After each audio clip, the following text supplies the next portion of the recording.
Chegou um dia, a minha vida que era vazia, que como então nada esperava, a fé perdida. Jesus me trouxe a graça de viver e uma esperança nova aos sonhos já perdidos pela imaginação, coberto pelas mágoas e a desilusão. Eu amo e sim, eu amo. Quero contar ao céu e ao mar que eu amo, e desse amor maior eu quero dar o último de mim a quem me fez amar. Eu amo, enfim, eu amo. Quero gritar ao céu e ao mar que eu amo, e desse amor maior eu quero dar o último de mim a quem me fez amar.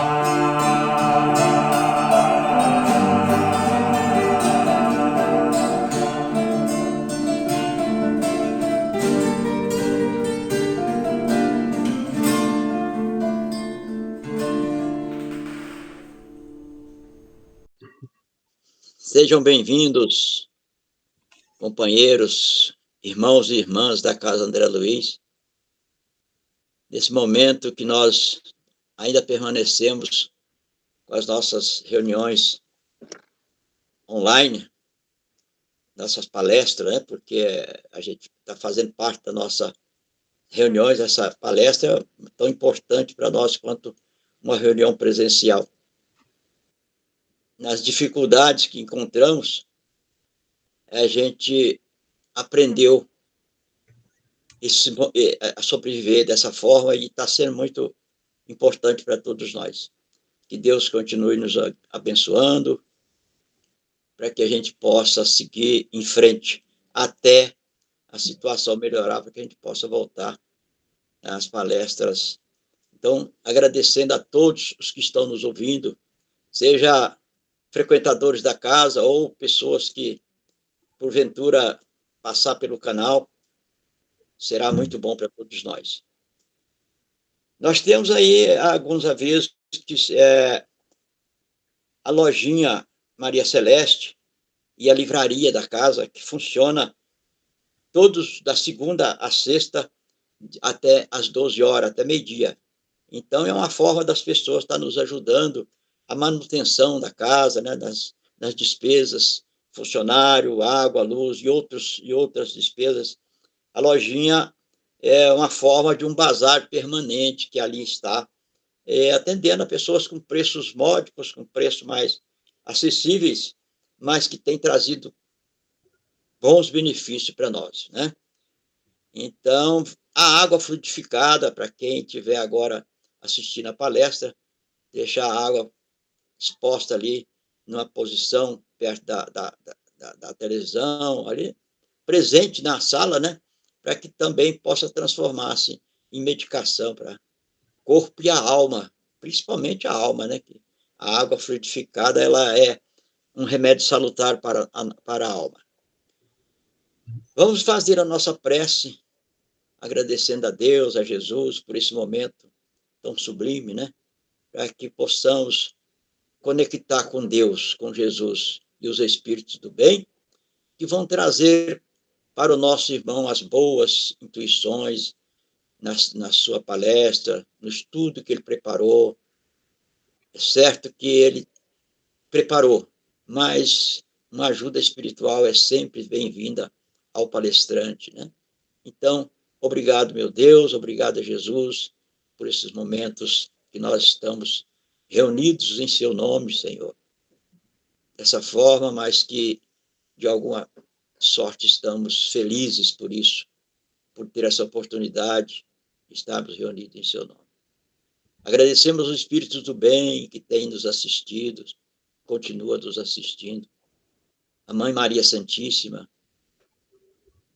em assistência a todos que estão sofrendo, principalmente da pandemia, tantas dificuldades, que essa bênção seja espalhada pelo nosso planeta Terra, em toda parte do planeta, seja socorrido, amparado, aqueles que estão desencarnando, aqueles que estão enfermos nos leitos, amparando também os médicos, enfermeiros, profissionais da saúde, que de alguma forma trazem o socorro, o amparo, a proteção a tantos que sofrem. Agradecemos a Deus e a Jesus mais uma vez e damos por aberto a nossa palestra de hoje, rogando, Senhor, que a sua paz e a sua bênção permaneça com nós agora e sempre. Os nossos músicos que fez a harmonização é o Paulo Soares e o Roberto, né, que fizeram a harmonização do nosso trabalho dessa noite, né? Mas agora nós vamos passar a palavra para o nosso irmão Marcos Braga, que é da Federação Espírita Brasileira, faz parte dos estudos dessa casa. Então, o que ele vai trazer para nós é exatamente isso, estudos. Vai trazer, através da sua palestra, um conteúdo para a meditação de todos nós, as nossas reflexões, e é assim que o nosso irmão possa ser bem intuído nas bênçãos de Jesus. É sua, Marcos, a palavra. Graças a Deus. Obrigado, Nelson. Vamos, então, saudar aqui a todos os amigos que nos acompanham, que a paz de Jesus nos envolva a todos. Eu queria, primeiramente, agradecer ao Centro Espírita André Luiz, na sua pessoa, Nelson, pelo convite, né, que sempre é uma grande oportunidade para que nós, que nos debruçamos aí para nos prepararmos e trazermos esse conteúdo, somos sempre aqueles que somos muito necessitados e que acabamos aproveitando bastante, né, por conta de toda essa riqueza que é o Evangelho de Jesus e, assim, sob a luz, né, da doutrina espírita, e hoje, principalmente, esse tema que nós vamos tratar tem por título a tentação no deserto, né? Então, é aquele momento que Jesus está relatado por Mateus, né? Então, Jesus é tentado no deserto, e nós vamos ver o que isso significa à luz da doutrina espírita. Então, essa descrição consta no Evangelho registrado por Mateus, né, também em Lucas. Nós vamos encontrar também em Marcos, mas uma citação bem mais curta. Então, esse assunto está mais desenvolvido em Mateus e em Lucas. E o texto que nós vamos utilizar aqui é o de Mateus. Então, nós vamos começar com a leitura desses versículos. Então, é o capítulo 4, os versículos de 1 a 11. Então, eu vou me valer aqui da Bíblia de Jerusalém e fazer a leitura desse texto, e depois a gente vai conversando, então, ponto a ponto, sobre o que Mateus, então, registrou. Então, diz assim: Então Jesus foi levado pelo Espírito ao deserto, para ser tentado pelo diabo. Por 40 dias e 40 noites esteve jejuando. Depois teve fome. Então, aproximando-se o tentador, disse-lhe: Se és filho de Deus, manda que estas pedras se transformem em pães. Mas Jesus respondeu: Está escrito: Não só de pão vive o homem, mas de toda palavra que sai da boca de Deus. Então, o diabo o levou à cidade santa e o colocou sobre o pináculo do templo e disse-lhe: Se és filho de Deus, atira-te para baixo, porque está escrito: ele dará ordem a seus anjos a teu respeito, e eles te tomarão pelas mãos, para que não tropeces em nenhuma pedra. Respondeu-lhe Jesus: também está escrito: não tentarás ao Senhor teu Deus. Tornou o diabo a levá-lo, agora para um monte muito alto, e mostrou-lhe todos os reinos do mundo, com o seu esplendor, e disse-lhe: tudo isto te darei, se prostrado me adorares. Aí Jesus lhe disse: vai-te, Satanás, porque está escrito: ao Senhor teu Deus adorarás, e a ele só prestarás culto. Com isso, o diabo o deixou, e os anjos de Deus se aproximaram e puseram-se a servi-lo. Bem, aqui nós temos então uma, uma, uma citação, não é, que muitas vezes intrigam, né, intrigaram por muito tempo os teólogos, os estudiosos, e que a doutrina espírita, então, vem nos esclarecer por meio de uma série de informações, então, que nós vamos buscar agora compreender com a chave, né? A chave que a doutrina espírita nos traz para o melhor entendimento dos textos evangélicos. Então, nós observamos já de partida que esse texto, registrado em Mateus, é um texto extremamente rico de símbolos, muita simbologia em torno desse texto. Então, tem alguns pontos que a gente já gostaria de destacar nesse início, que são algumas alegorias, e a gente vai ver que Kardec, quando então apresenta a doutrina espírita, né, a doutrina dos espíritos, ele vai dizer que a doutrina espírita, ela é uma doutrina sem alegorias. Então, nós temos com a doutrina espírita a possibilidade de extrair da letra o espírito, ou seja, o verdadeiro sentido, né, por trás das palavras, né? E esse é um desses textos que a gente precisa, então,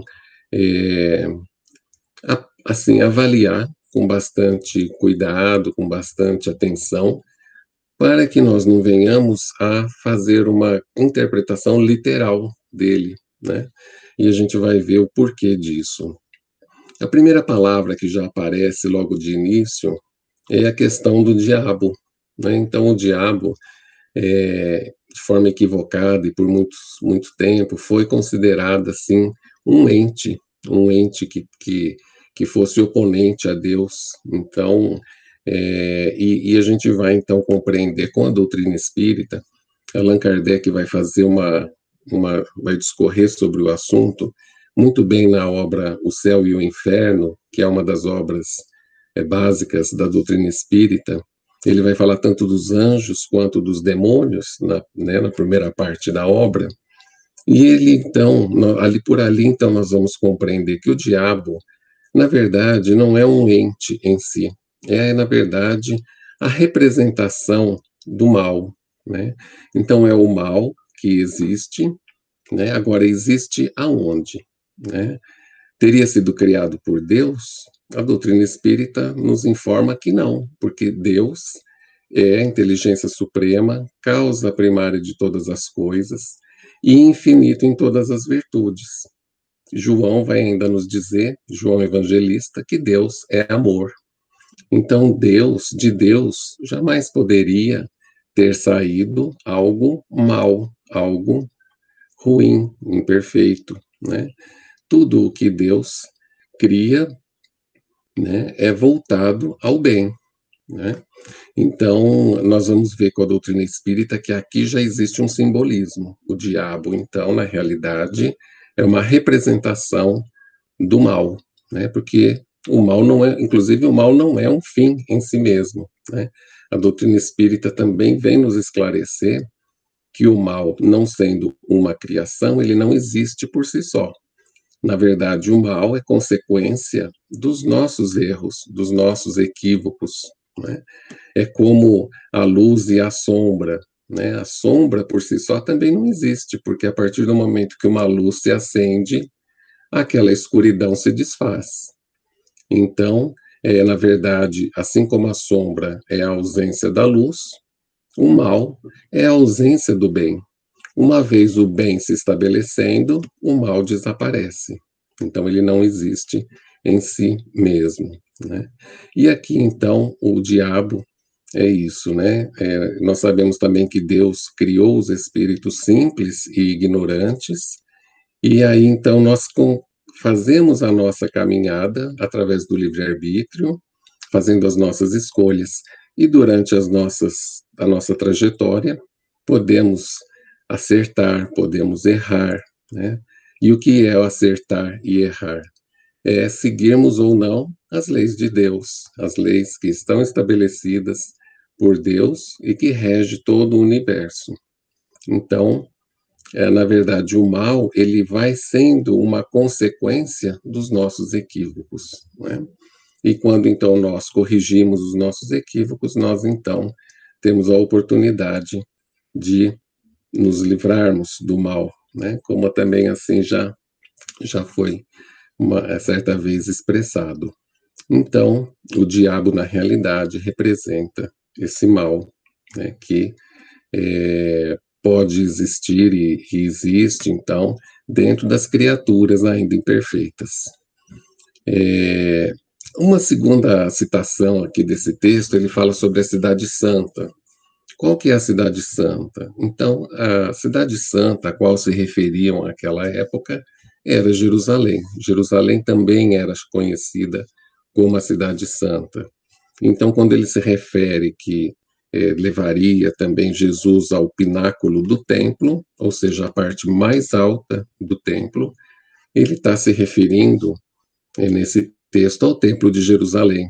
Então, aquele templo, né, muito grande, suntuoso, construído em certa época por Salomão e depois embelezado pelo rei Herodes, ali na época, um pouco antes da vinda do Cristo, né, da vinda de Jesus, e ele ficou entre 40 e 50 anos passando por essas obras de embelezamento, porque Herodes tinha interesse de agradar aos judeus. Ele não era muito bem aceito, porque ele cuidava administrativamente, né, dos interesses do Império Romano, mas para que ele pudesse então se aproximar mais dos judeus e não ser tão assim combatido, ele decide melhorar o templo, embelezar o templo, e realmente o faz. Um outro termo que é usado aqui nesse texto são os anjos de Deus, que aparecem aqui no texto. Segundo a doutrina espírita, anjos são os espíritos puros, né? Ou seja, aqueles espíritos que foram, sim, também criados simples e ignorantes, mas que fizeram a sua trajetória evolutiva e chegaram a essa condição de espíritos puros, ou seja, espíritos que avançaram, né, na escala evolutiva de forma a não mais estarem sujeitos às influências da matéria. Mas nós vamos ver também que a palavra anjo é também utilizada em outras expressões. Por exemplo, nós usamos o termo anjo da guarda, que inclusive consta no livro dos Espíritos. Não são espíritos puros, são espíritos superiores que estão à nossa frente em termos evolutivos e que vêm com a tarefa, né, com a missão de nos auxiliar em nossa caminhada evolutiva. Cada um de nós recebe, então, a companhia desse espírito, né, desse anjo da guarda, durante a nossa trajetória. Mas aqui eles reforçam, né, anjos de Deus. Aqui há uma ênfase na palavra anjos, né? Uma outra simbologia que nós podemos destacar é a questão do deserto, né? Então, aqui na passagem diz, né, então Jesus foi levado pelo Espírito ao deserto para ser tentado. O que é esse deserto, né? A Joana de Ângeles, na obra Illuminati, ela vem nos trazer o que significa na atualidade o deserto. E ela diz assim nessa obra: na atualidade, a busca desse deserto não conduz o indivíduo às regiões geográficas áridas e distantes da civilização, mas as paisagens interiores que aguardam ser conhecidas pela reflexão profunda, penetrados pela busca do silêncio iluminativo. Então, esse deserto, na realidade, ele, no entendimento espírita, é aquele deserto interior de cada um de nós. Nós, então, vamos, em algum momento, precisar buscar esse nosso deserto, esse nosso silêncio interior, para que possamos encontrarmos conosco mesmo, né? E tem uma outra expressão que é utilizada aqui nesse texto do Evangelho, com relação aos 40 dias e 40 noites. Então, nós vamos ver também que essa é uma simbologia muito utilizada pelo povo hebreu. Existem várias citações, tanto no Antigo Testamento, no Velho Testamento, quanto no Novo Testamento, né? Então, a gente vai ter citações, por exemplo, lá no Antigo Testamento, dizia assim: o povo hebreu permaneceu 40 anos no deserto. Lá em Gênesis, nós vamos ver, no dilúvio, choveu 40 dias e 40 noites. Nós vamos ver também, em algumas passagens, por exemplo, em Reis, o templo tinha 40 côvados. Ou então, em Reis também, o reinado de Salomão durou 40 anos, né? Então, várias citações, né? O povo hebreu permaneceu 40 anos no deserto.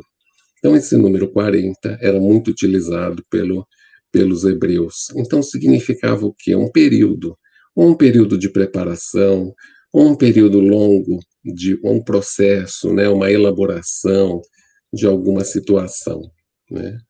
Então, a gente precisa lembrar também que esse momento em que Jesus, então, em que Mateus narra, é logo após Jesus haver sido batizado por João Batista no Rio Jordão.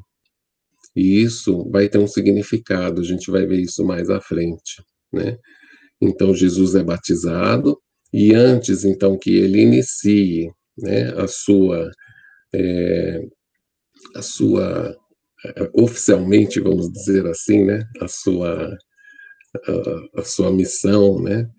Na verdade, ele já havia iniciado antes. Nós vamos encontrar já algumas situações antes desse momento, mas ali efetivamente é um marco importante. Então, ele é batizado por João Batista, que o reconhece e o apresenta, né, aos seus seguidores como o Messias.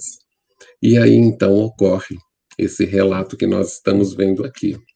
E aí nós precisamos assim fazer a seguinte questão: Jesus, nós sabemos pelo Livro dos Espíritos de que Jesus é nosso modelo e guia, e que é o ser mais perfeito que já esteve na Terra.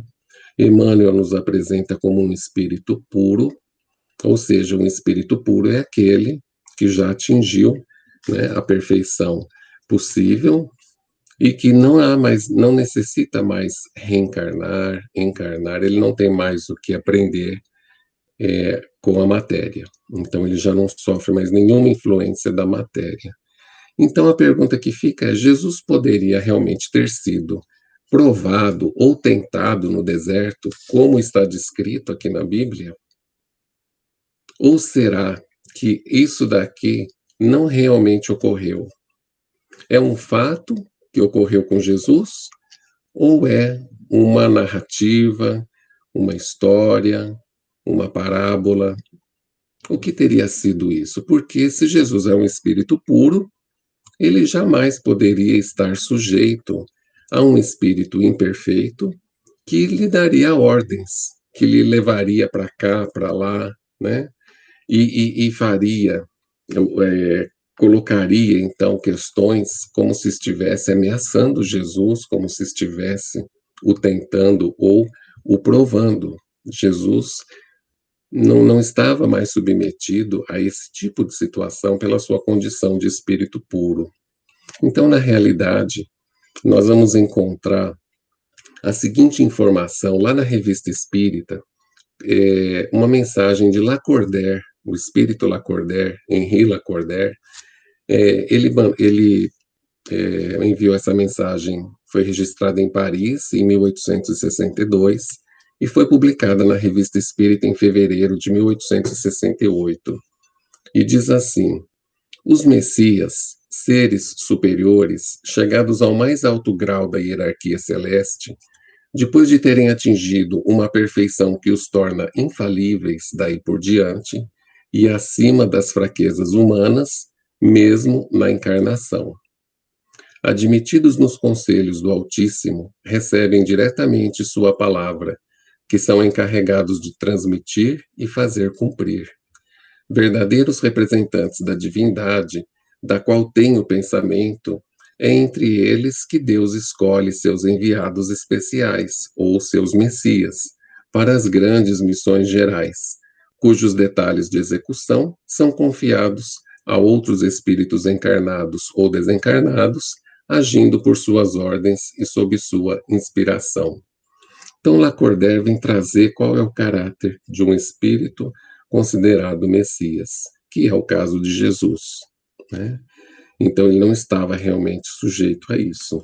E aí, nos auxiliando nessa leitura de que Jesus não poderia ser provado e nem tentado, Amélia Rodrigues também vem nos trazer na obra Até o Fim dos Tempos. Ela diz assim: o Filho do Homem, porém, iria sofrer sem nenhuma necessidade ou impositivo de evolução, exclusivamente para dar testemunho de que a dor não tem caráter punitivo, mas também funciona nos culpados. Culpado que ele não era, como recurso de autopurificação. A sua era, portanto, uma dadivosa lição de amor e de encorajamento para todos quantos atravessariam os portais da existência planetária, tentando a conquista do infinito. Então a gente vai observando que esse relato evangélico, ele não é, na realidade, um fato ocorrido. Ele é uma narrativa onde Jesus vem mostrar para nós os perigos que nós estaríamos sujeitos. E quem vem nos socorrer nessa direção também, né? E aí nós vamos para a obra A Gênese, no capítulo 15, no item 53, é João Evangelista. Tem uma mensagem de João Evangelista, onde João diz assim: Jesus não foi arrebatado. Ele apenas quis fazer que os homens compreendessem que a humanidade se acha sujeita a falir e que deve estar sempre em guarda contra as más inspirações, a que, pela sua natureza fraca, é impelida a ceder. A tentação de Jesus é, pois, uma figura, e fora preciso ser cego para tomá-la ao pé da letra. Como pretenderíeis que o Messias, o Verbo de Deus encarnado, tenha estado submetido por algum tempo, embora muito curto fosse este, às sugestões do demônio, e que, como diz o Evangelho, o demônio o houvesse deixado por algum tempo, o que daria a supor que o Cristo continuou submetido ao poder daquela entidade? E João vai dizer: não, compreendei melhor os ensinos que vos foram dados. O espírito do mal nada poderia contra a essência do bem. Então, a doutrina espírita nos coloca com muita propriedade que esse relato das tentações a Jesus não foram fatos reais, mas sim uma parábola que Jesus conta aos discípulos e Mateus registra, é contada então por Jesus, mostrando na realidade que nós assim haveríamos de passar por tentações, né? Nós ainda nessa caminhada evolutiva, sim, estaríamos sujeitos a elas. E então ele vem nos ensinar como deveríamos então nos colocar diante delas. E é interessante que essa mensagem de João Evangelista termina assim, ele vai dizer: pesai bem os ensinamentos que os evangelhos contêm. Sabei distinguir o que ali está em sentido próprio ou em sentido figurado, e os erros que vos hão cegado durante tanto tempo se apagarão pouco a pouco, cedendo lugar à brilhante luz da verdade. Então é sob essa base agora que nós então já compreendendo que essa citação, então, é uma alegoria, é uma figura, né, é uma parábola, como diz João Evangelista, nós vamos, então, analisar as três tentações que ocorrem, então, dentro dessa narrativa. O que é interessante é que lembrar também que Mateus é o evangelista que mais, então, introduz no seu evangelho os que a gente chama hebraísmos, né? Então, Mateus está sempre fazendo a correlação do Novo Testamento, da mensagem do Cristo, fazendo a correlação com as profecias, com o Antigo Testamento. E nas três tentações que nós vamos analisar a partir de agora, nós vamos encontrar essa correlação também com os textos do Antigo Testamento. Então, na primeira tentação, o que então o diabo, né, o espírito do mal, diz a Jesus? Então, aproximando-se o tentador, disse-lhe: se és filho de Deus, manda que estas pedras se transformem em pães. Então, e aí Jesus responde, né? Está escrito: não só de pão vive o homem, mas de toda palavra que sai da boca de Deus. Então, essa primeira tentação, essa transcrição, né, dos pães se transformarem pedras em pães, é uma alusão a um texto que está lá em Êxodo, no capítulo 16, versículos 2 e 3. É aquele período em que, quando então Moisés liberta o povo, né, hebreu da escravidão do Egito, eles então atravessam o deserto e o povo começa a ficar muito revoltado com a inclemência do deserto. E eles começam a ficar inquietos, dizendo para Moisés e para Arão, né, o irmão de Moisés, que melhor seria continuar escravo no Egito do que passar por todas aquelas agruras do deserto, né?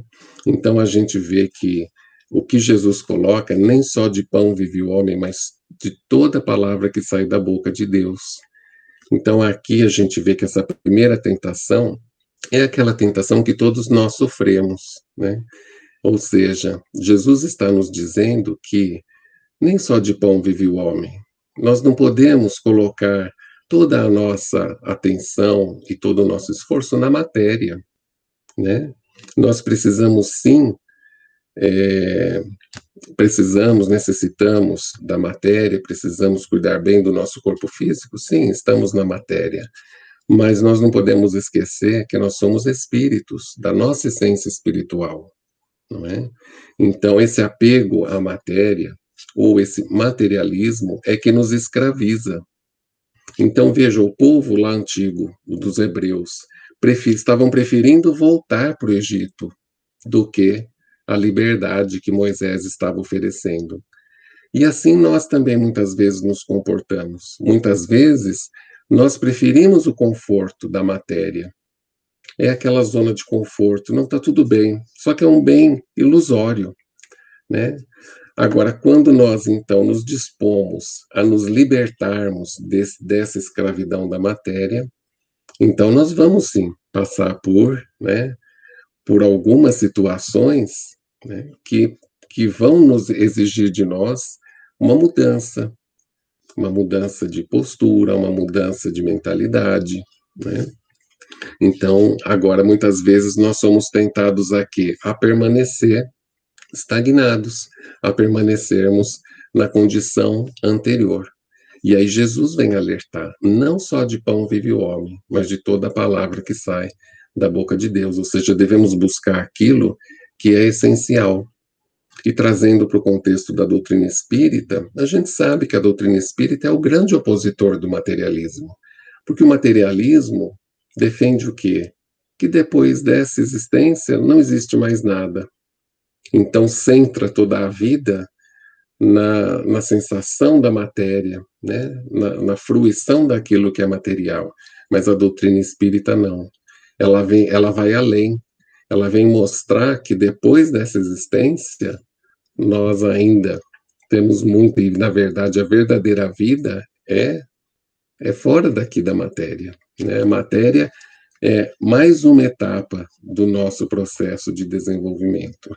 Mas é necessário que nós, então, assim como o povo lá antigamente, né, dos hebreus que saíram do Egito foram ao deserto, nós também precisamos buscar o nosso deserto. E aí, a simbologia, nós precisamos nos encontrar conosco mesmo. Então, nós também precisamos, para fazer essa libertação da matéria, nós precisamos buscar o nosso deserto, nos conhecermos, o autoconhecimento, a busca pela nossa essência, para que possamos, então, não sermos escravizados pela matéria, escravizados, né, apegados em excesso às questões materiais.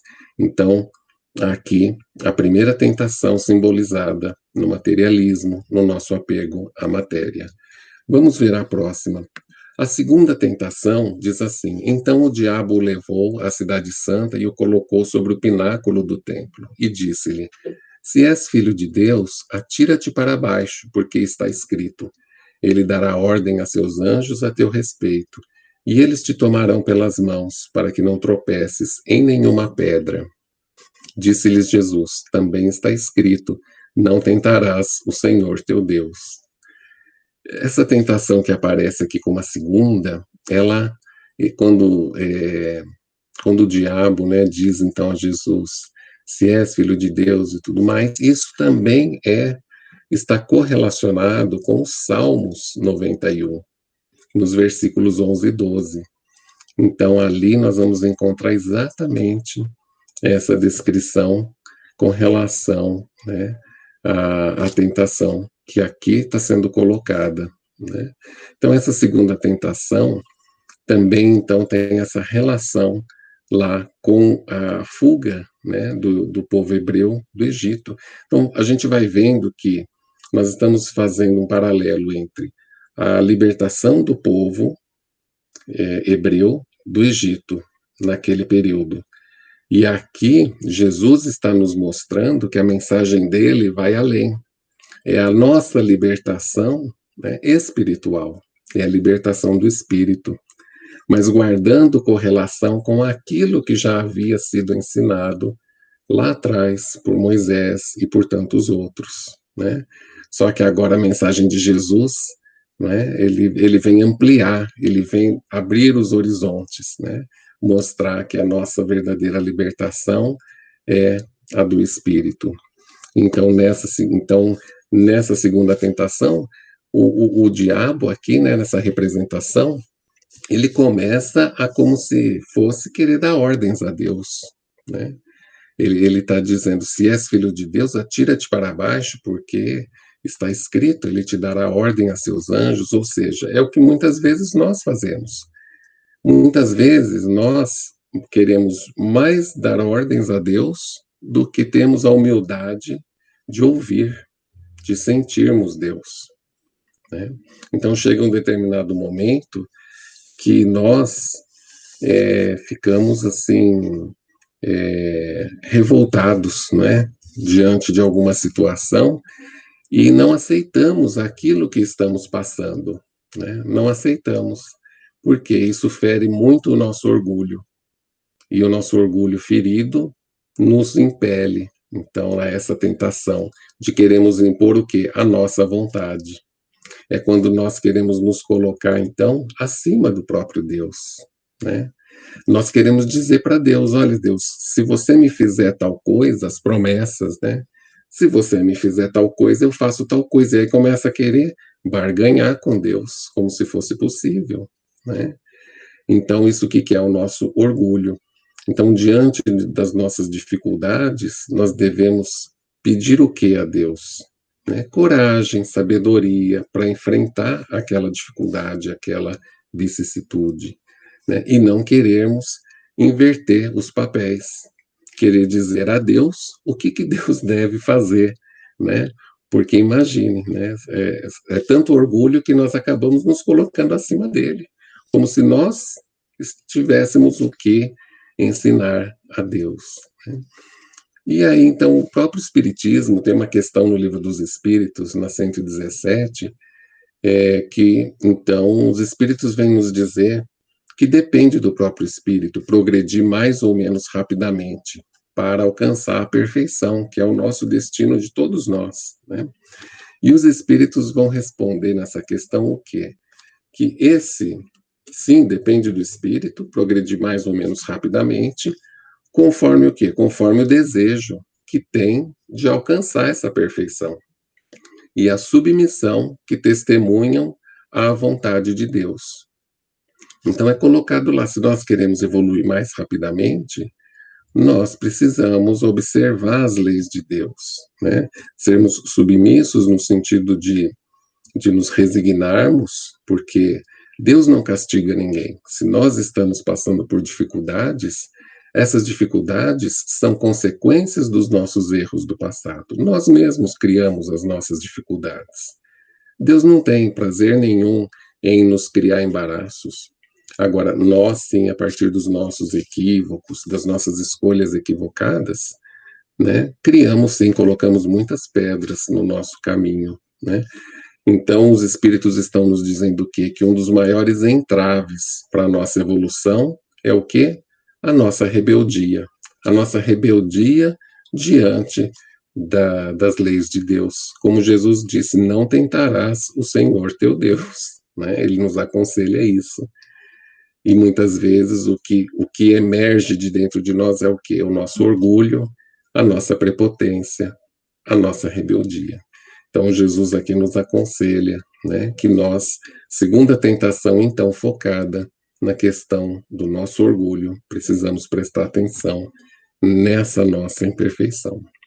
A terceira tentação diz assim: tornou o diabo a levá-lo agora para um monte muito alto, e mostrou-lhe todos os reinos do mundo com o seu esplendor, e disse-lhe: tudo isto te darei, se prostrado me adorares. Isso tem correlação com o êxodo novamente, a fuga, né, do povo hebreu da escravidão do Egito, capítulo 32. Jesus aqui vai responder, né? Vai-te, Satanás, porque está escrito: ao Senhor teu Deus adorarás, e a ele só prestarás culto.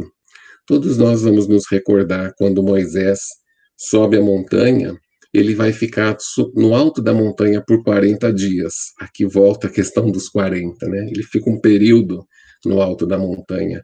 E o povo começa a ficar impaciente, já vinha impaciente de antes, e nesse momento continua impaciente, e decide fazer o quê? Um bezerro de ouro, né? Começam a recolher os brincos, as peças de ouro para fundir e fazerem então o bezerro de ouro. Já não querem mais obedecer a Deus, resolvem criar outros deuses, porque aquele Deus anunciado não está satisfazendo as vontades desse povo. E aí eles se revoltam, né? E começam a criar os próprios deuses. E aqui a gente vai ter a personificação da tentação no egoísmo. Então é quando então nós colocamos a nossa vontade, os nossos desejos no centro de tudo, né? E não mais Deus. Em vez de nós gravitarmos então em torno de Deus, não, nós queremos que tudo gravite em torno de nós. É o nosso ego falando mais alto, é o nosso egoísmo. Começamos então a criar outros ídolos, outros deuses para adorar, porque aí isso sim vai satisfazer as nossas, né, os nossos desejos, as nossas vontades, e nos afastamos então de Deus, né? Então começamos a idolatrar, na verdade, a quem? A nós mesmos, né?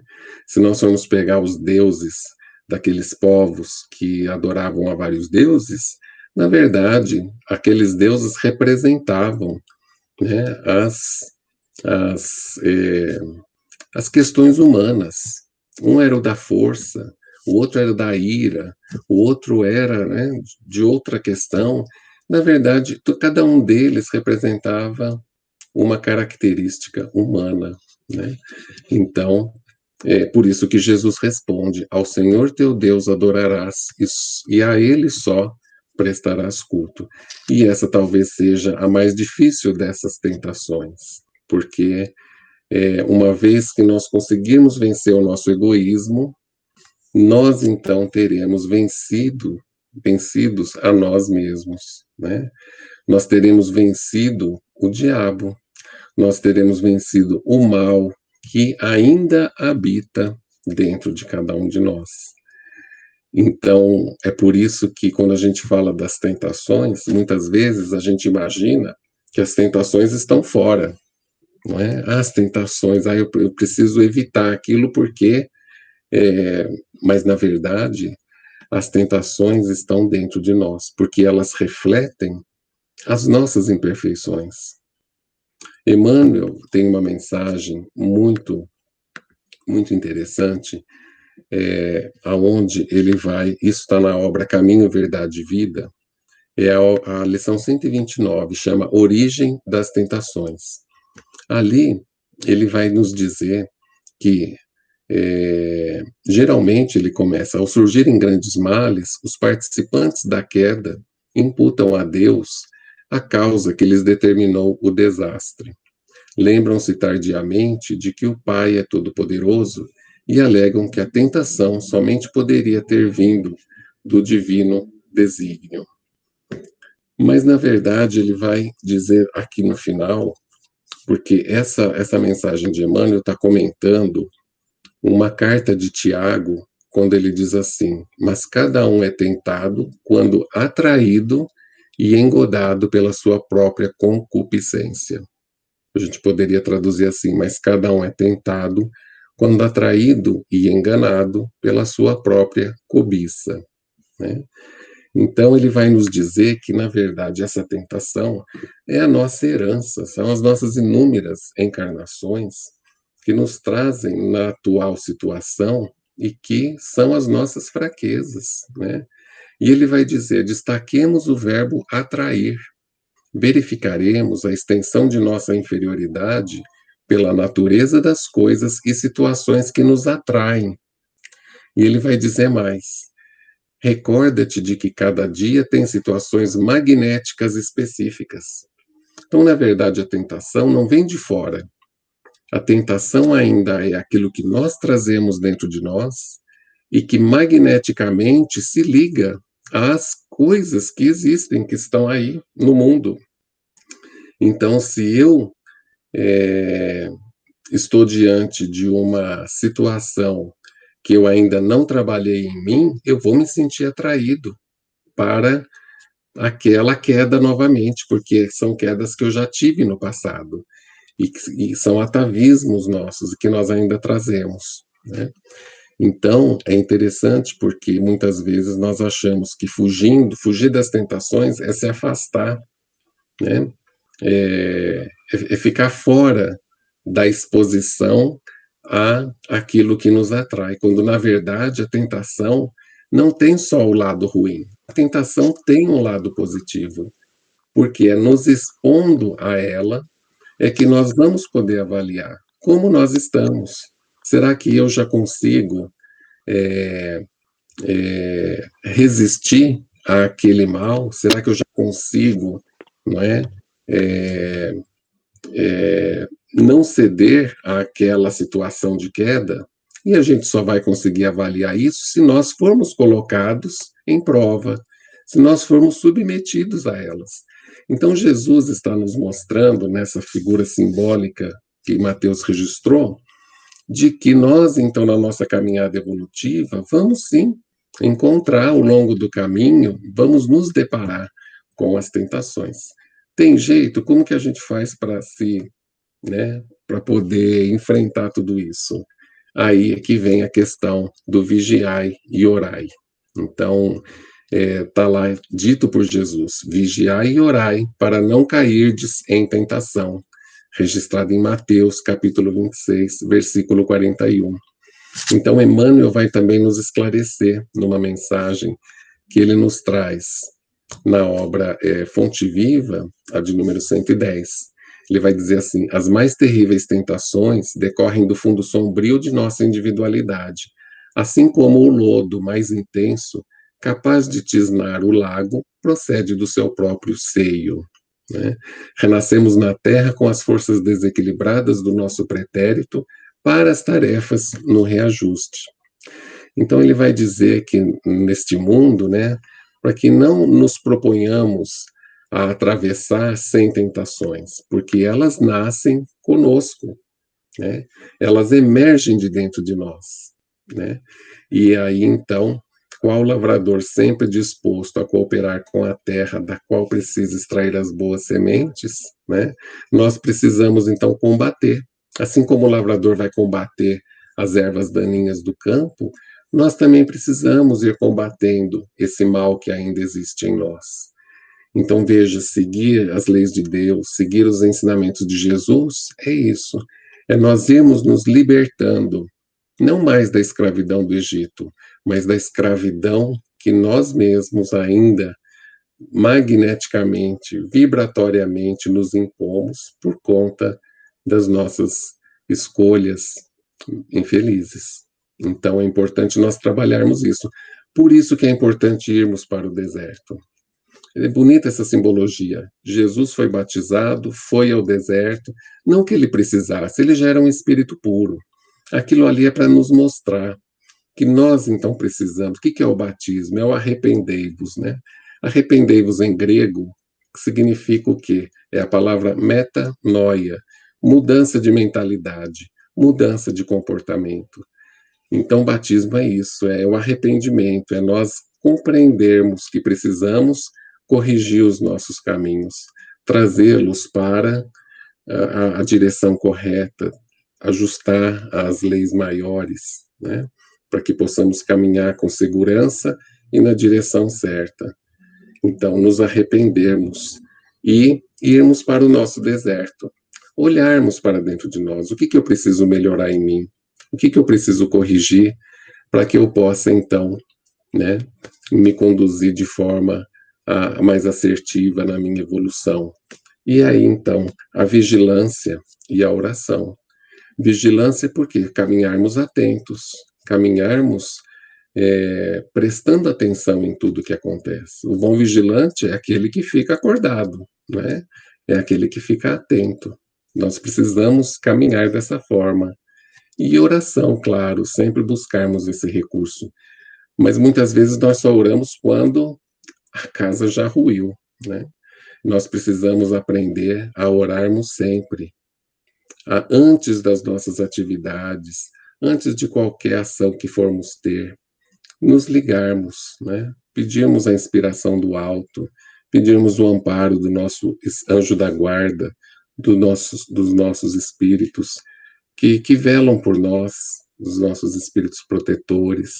Então, antes da empreitada, para que nós já possamos caminhar em sintonia com esse amparo que verte do alto, né? Então, Emmanuel vai dizer aqui, né, que caminhar do berço ao túmulo sob as marteladas da tentação é natural, né? Afrontar obstáculos, sofrer provações, tolerar antipatias gratuitas e atravessar tormentas de lágrimas são vicissitudes lógicas da experiência humana. Entretanto, lembremo-nos do ensinamento do Mestre, diz Emmanuel, vigiando e orando, para não sucumbirmos às tentações, uma vez que mais vale chorar sob os aguilhões da resistência que sorrir sob os narcóticos da queda, né? E para a gente finalizar, eu gostaria de trazer ainda mais uma mensagem de Emmanuel. Emmanuel é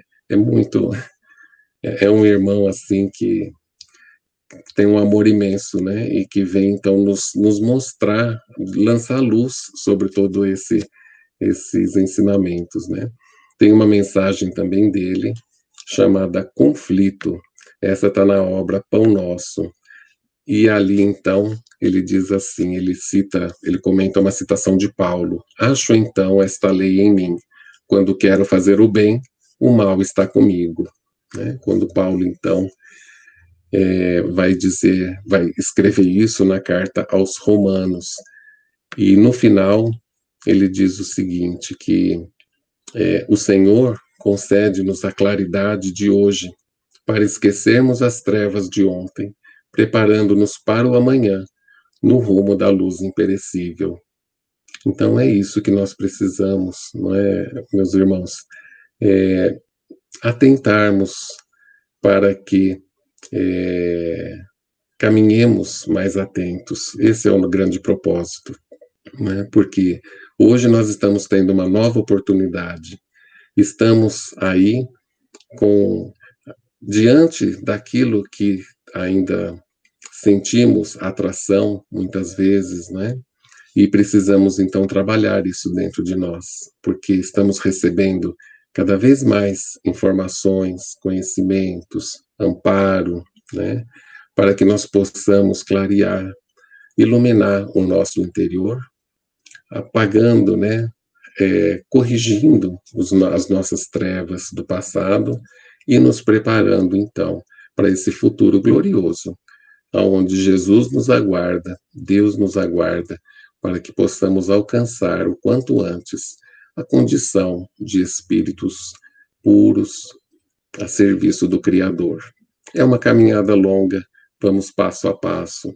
Não podemos desanimar de forma alguma, lembrando Paulo quando disse: graças a Deus, já somos o que somos. E caminhemos atentos para que, diante das tentações, nós consigamos resistir e não ceder, para que então avancemos cada vez mais nessa trajetória. Que possamos então ficar com a paz de Jesus e agradeço então a atenção, a paciência de todos. Muita paz a todos. Marcos, quem tem que agradecer somos nós, pela essa palestra tão clara, tão objetiva, com tantas instruções que trouxe para todos nós. Com certeza passaríamos aqui mais outro tempo desse te ouvindo, mas temos o horário a ser cumprido, né? Sem Mas dúvida. foi muito bom e a inspiração sua dentro do aquilo que você propôs a trazer foi divina e nós te agradecemos muito por isso. O Paulo é da Federação Espírita Brasileira e faz parte exatamente desse trabalho de estudos. Isso deixa claro quando você, com tanta facilidade, com tanta maestria, traz para todos nós esses ensinamentos. Nós só temos a agradecer a Deus, a Jesus, aos espíritos do bem, aos nossos protetores, né? Ao protetor do Marcos, que com certeza estava te auxiliando, né? Com E certeza. lembrando que essas palestras nós temos toda semana, no domingo, às 17 horas. Já é próximo ao anoitecer também, né? E nas quarta-feiras, às 19h30. Então, sempre vamos estar conectado, sintonizado, até que a oportunidade de retornarmos à nossa casa, aos nossos trabalhos, possa ser seguro para todos nós. Mas são pessoas como o Marcos Bragato que vêm trazer para todos nós esses ensinamentos, que nós temos que agradecer a Deus, a Jesus, aos Espíritos do bem, mais uma vez, por tudo isso. Vamos fazer nossa prece de encerramento para darmos por finalizado as tarefas de hoje à noite, dessa tarde, noite, agradecendo a Deus, a Jesus, por tudo o que passamos. Obrigado, Senhor. Obrigado, Deus, de misericórdia e bondade. Sabemos que a luta junto às dificuldades são para o nosso bem, para o entendimento. Ouvimos aí, através da palestra, que o próprio Jesus deixou bem claro, não que ele fosse tentado, mas deu como exemplos para todos nós, como nós disse o nosso irmão, que a tarefa é árdua e o mal mora dentro de cada um que procura, esquece de procurar o bem, né? Então, vamos procurar o bem cada vez mais, nos crescermos diante da misericórdia de Deus, que com certeza as coisas ruins vão desaparecendo à nossa volta, trazendo mais amor, mais compreensão, e que Jesus possa nos orientar, continuar orientando, né, como fez desde o início e faz até hoje. Agradecemos aos Espíritos do bem por tudo que passamos nesse momento, junto a todos aqueles que estão conectados com o nosso trabalho. Obrigado, meu Deus, mais uma vez, e vamos dar por encerrado o nosso trabalho dessa noite, rogando, Senhor, que a sua paz e as suas bênçãos permaneçam conosco, agora e sempre. Que assim seja. Está encerrada a nossa palestra de hoje. Graças a Deus.